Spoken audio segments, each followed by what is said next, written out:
मैंने कहा अभी तो हमें 15-20 दिन भी नहीं हुए इलेक्ट हुए, ओवरवेलमिंग मेजॉरिटी से आप जीत के आए हैं। लेकिन मुझे बड़ा अफसोस है कि एक मेजॉरिटी पार्टी का लीडर और ओवरवेलमिंग मेजॉरिटी की पार्टी का लीडर, मतलब तो वो खुलेआम नाम नहीं ले सकता चीफ ऑफ आर्मी स्टाफ का। उस जमाने में मियां साहब फैसलाबाद गए और वहां जाके उन्होंने एक टाउन हॉल में गालिबन एक मीटिंग एड्रेस की। वहां किसी ने किसी एक्सीएन या एसडीओ के बारे में कहा कि जनाब वो रिश्वत खाता है, तो मियां साहब ने उसको वहीं अरेस्ट करने के ऑर्डर दे दिए। ये वो चीज थी जो कि एक लाकानूनियत की निशानदेही करती है। सज्जाद अली शाह साहब ने चीफ ऑफ आर्मी स्टाफ को ख़त लिखा कि आप हमारी सिक्योरिटी का एहतमाम करें, मगर उन्होंने जवाब दिया कि अगर प्राइम मिनिस्टर हुक्म दें तो मैं पाबंद हूँ आपकी सिक्योरिटी का। और फिर अल्टीमेटली सज्जाद अली शाह को रुखसत करके ही दम लिया सब ने। तो फिर जो जनरल मुशर्रफ थे, ये जो है वो ईजाद थे चौधरी निसार अली ख़ान की। चौधरी निसार अली ख़ान जो कि ख़ुद फ़ौजी फैमिली से उनका बैकग्राउंड है, पिंडी से है, तो नवाज़ शरीफ हमेशा रिलाई करते थे फ़ौज के साथ बातचीत करने में।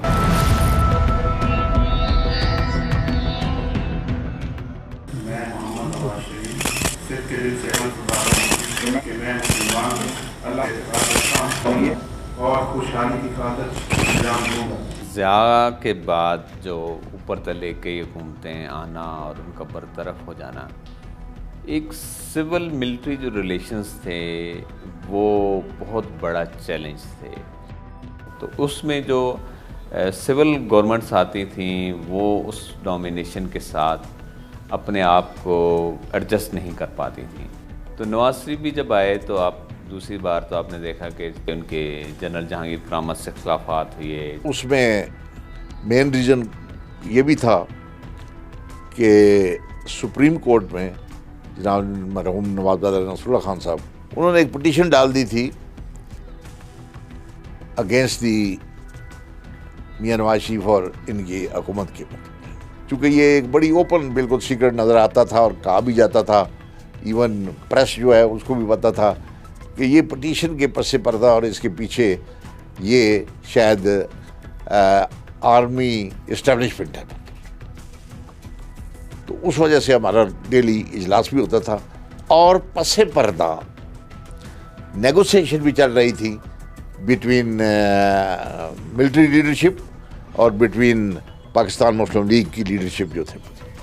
एक दिन फिर वो मीटिंग हुई, मियां साहब प्रेजाइड कर रहे थे, उन्होंने बड़ी मायूसी का इजहार किया और बगैर नाम लिए आर्म फोर्सेस का या चीफ ऑफ आर्मी स्टाफ का, देखें जी ये क्या है, ये क्या करते हैं, कभी क्या करते हैं, कभी क्या कहते हैं, कभी क्या कहते हैं। तो उस वक्त सूरत हाल ये थी कि मेजॉरिटी MNAs उन्होंने वहाँ पर ओपनली मियां नवाज शरीफ साहब को कहना शुरू किया कि सर देखें ये हालात बड़े ख़राब हैं, ये अच्छे नहीं रहेंगे, आप इनके साथ बना कर रखें। मैं कहा कायदे मोहतरम ये क्या आप, मैं कहा सारी टू से कि जो मायूसी में देख रहा हूँ, मैंने कहा अभी तो हमें 15-20 दिन भी नहीं हुए इलेक्ट हुए, ओवरवेलमिंग मेजॉरिटी से आप जीत के आए हैं। लेकिन मुझे बड़ा अफसोस है कि एक मेजॉरिटी पार्टी का लीडर और ओवरवेलमिंग मेजॉरिटी की पार्टी का लीडर, मतलब तो वो खुलेआम नाम नहीं ले सकता चीफ ऑफ आर्मी स्टाफ का, जनाब करामत साहब का। मैंने नाम लिया, मैंने महसूस किया कि कुछ कोई ये अब इनको कोई इंसेंटिव मिला है। नवाब नसरुल्लाह खान की पिटीशन पे सुप्रीम कोर्ट ने इंटरिम ऑर्डर के जरिए आइन की 14वीं तरमीम को मुअत्तल करार दे दिया और इस फैसले ने वो बीज बोए जिनसे फौज के साथ साथ नवाज शरीफ की हुकूमत का अदलिया से भी महाज खुल गया। उस जमाने में मियां साहब फैसलाबाद गए और वहां जाके उन्होंने एक टाउन हॉल में गालिबन एक मीटिंग एड्रेस की। वहां किसी ने किसी एक्सीएन या एसडीओ के बारे में कहा कि जनाब वो रिश्वत खाता है, तो मियां साहब ने उसको वहीं अरेस्ट करने के ऑर्डर दे दिए। ये वो चीज थी जो कि एक लाकानूनियत की निशानदेही करती है। सज्जाद अली शाह साहब ने इसका नोटिस लिया और वो मियां साहब को इंतहाई गरां गुजरा। लिहाजा उसके बाद सज्जाद अली शाह साहब के साथ जो हुआ वो आपके सामने है। हुआ ये कि सुप्रीम कोर्ट और अदलिया के मुतल्लिक नवाज शरीफ वगैरह उनकी हुकूमत थी, पार्लियामेंट के अंदर शदीद किस्म की तनकीद और गाली गलोच जजेस के हवाले से और सुप्रीम कोर्ट के हवाले से वहाँ से ये एक पैगाम के तौर पे आई। असल में वो पेटिशन मैंने ही फाइल की थी और उसमें नोटिस जारी हुए और आपको पता है कि बाद में नवाज शरीफ पर्सनली समन हुआ उस केस के अंदर। मगर इस दौरान बिग गेम तैयार हो रही थी और अदलिया के अंदर तकसीम का तय हो गया मिशन या सिलसिला, और इरशाद हसन वगैरह उस वक्त कोयटा में थे, एक केस किसी दूसरी प्रोसीडिंग्स में थी, तो वो सज्जाद अली शाह के ख़िलाफ़ एक स्टे उन्होंने वहाँ से किया और एक स्टे पेशावर में सिद्दीकी साहब के बेंच ने किया। उस दिन भी मैं सुप्रीम कोर्ट के अंदर था, बल्कि कोर्ट रूम में था, बल्कि मैं था वो जिसने पहला ऑब्जेक्शन किया, मुद्दबाना तरीके से ये कहा कि देखिए जी कि ये प्रॉपर कोर्ट नहीं है।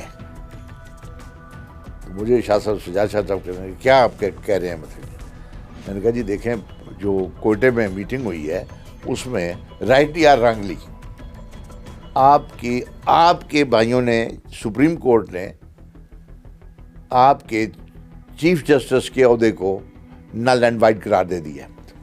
तो इतनी देर में ये बात चल ही रही थी, तो उधर कोर्ट रूम में से एक आवाज़ आई किसी की, जज साहबान बहुत बड़ा हमला आ रहा है आप पर हो रहा है, आप उठ जाएं और चले जाएं और ये और वगैरह वगैरह, मतलब ये उसने शोर डाला। तो उसके शोर पर ही वो कोर्ट जो है उठकर बमाए शाह साहब, सज्जाद शाह साहब के पीछे चली गई और बड़ी अजीब सी सूरत हाल, और सुप्रीम कोर्ट का वो जो बाहर निशान है उसको तोड़ा गया और ये एक बहुत बड़ा सानिया था। आल्दो इस दौरान ये वाक़या होने से पहले सज्जाद अली शाह साहब ने चीफ ऑफ आर्मी स्टाफ को ख़त लिखा कि आप हमारी सिक्योरिटी का एहतमाम करें, मगर उन्होंने जवाब दिया कि अगर प्राइम मिनिस्टर हुक्म दें तो मैं पाबंद हूँ आपकी सिक्योरिटी का। और फिर अल्टीमेटली सज्जाद अली शाह को रुखसत करके ही दम लिया सब ने। पाकिस्तान के सियासी और अस्करी हलकों में यह ख्याल पाया जाने लगा कि वज़ीर आज़म नवाज शरीफ पार्लियामेंट में अपनी 2/3 मेजॉरिटी के ज़रिए ऐसी तरमीम ला रहे हैं जिनसे उनको एब्सोल्यूट पावर मिल जाएगी।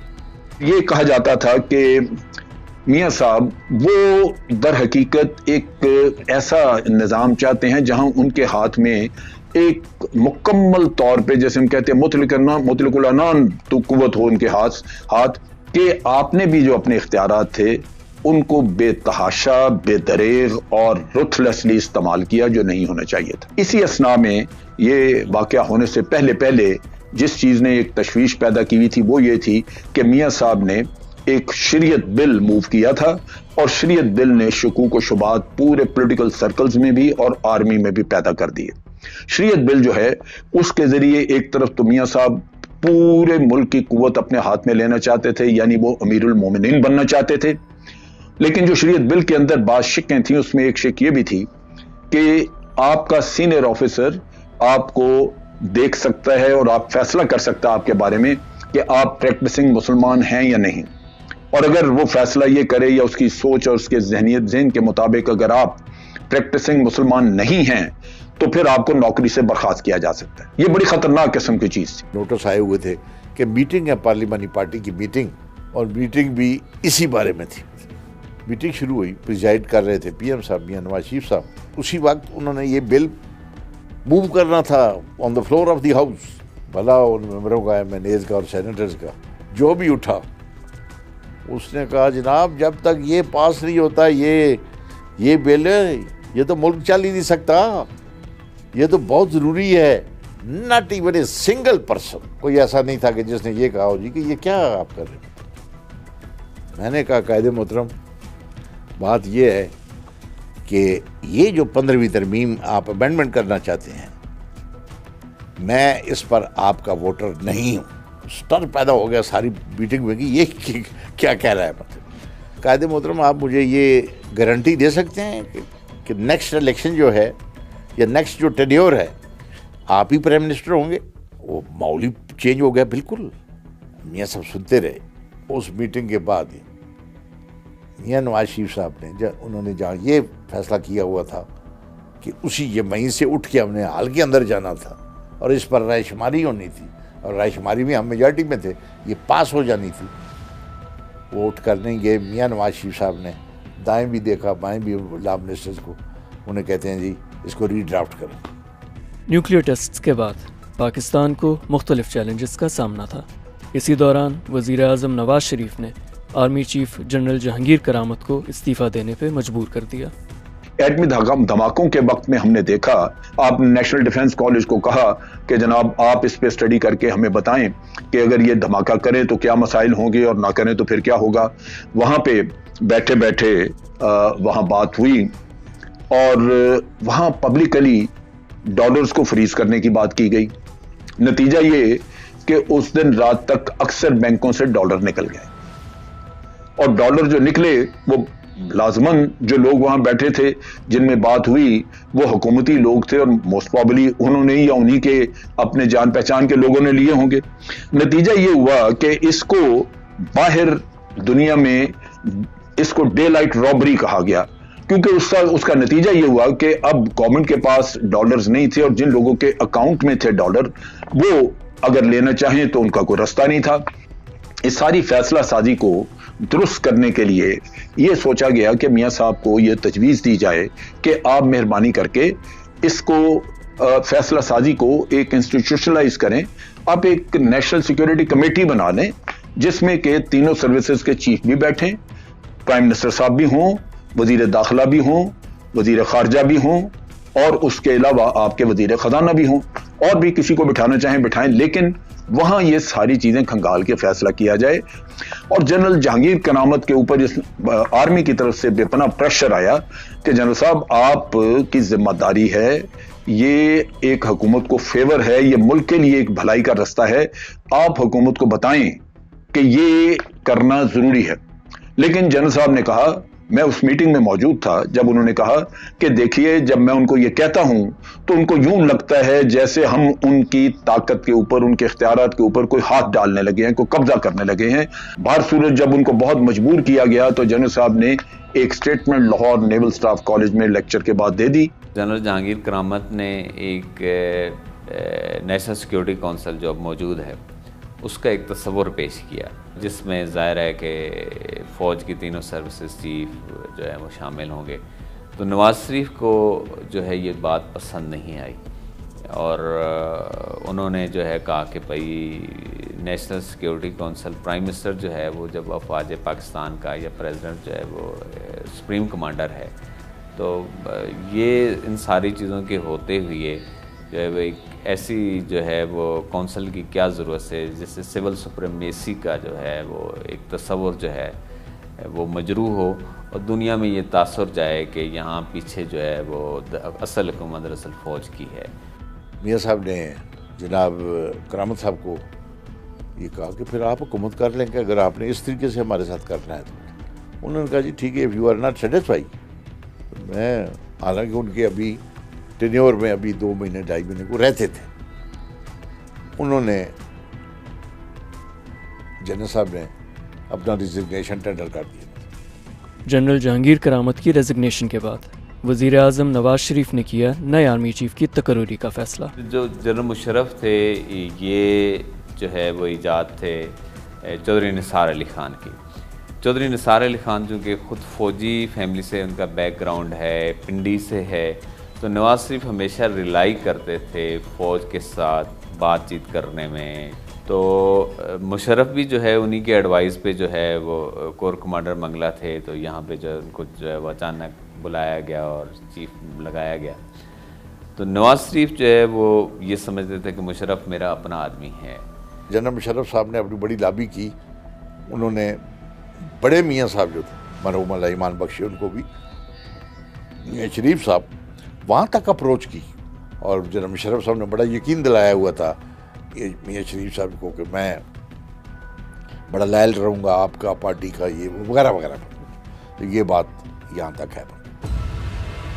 प्राइम मिनिस्टर साहब आउट ऑफ द शेड्यूल, इनको जाना पड़ा अमेरिका, और अमेरिकन प्रेसिडेंट जब वो नहा रहा था स्विमिंग पूल में, वहाँ पर जाकर उसको बात करनी पड़ी मियां नवाज शरीफ साहब को कि जी हमें बचाएं। जो कोर कमांडर मंगला थे जनरल सलीम हैदर, ये समझा मुशर्रफ कि जी ये जो है वो कोर कमांडर कॉन्फ्रेंस के जो मिनट्स हैं वो लीक इन्होंने किए हैं। हमारी तारीख में जुडिशरी में बड़े कम ऐसे अदवार रहे जहाँ जुडिशरी ने कॉन्स्टिट्यूशन को इस्टेब्लिश करने की कोशिश की हो।